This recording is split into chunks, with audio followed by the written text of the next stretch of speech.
Job math.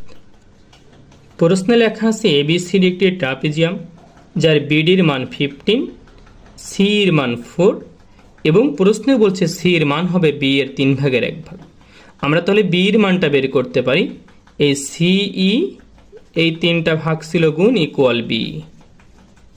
সির মানটা আছে কত 4, তাহলে 4 গুণ 3 ইকুয়াল বি, তাহলে বির মানটা আসে 12।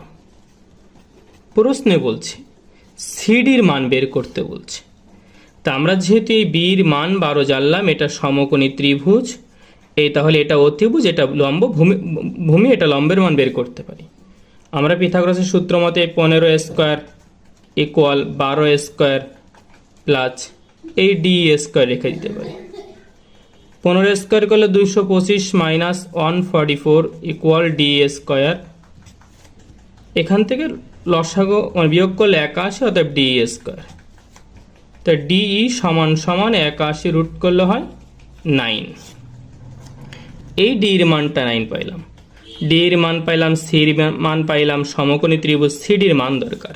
তাহলে আমরা আবারও পিথাগোরাসের সূত্র মতে সিডি স্কোয়ার ইকুয়াল লিখতে পারি 9 স্কোয়ার প্লাস 4 স্কোয়ার, 9 9 81 প্লাস 4 4 16, 97। শুধু সিডির মান তাহলে রুট ওভার 97, তো আমাদের 90 রুট ওভার 97 অথবা 9 পয়েন্ট সামথিং যে অ্যান্সারটা আসবে, তো এটা অ্যান্সার।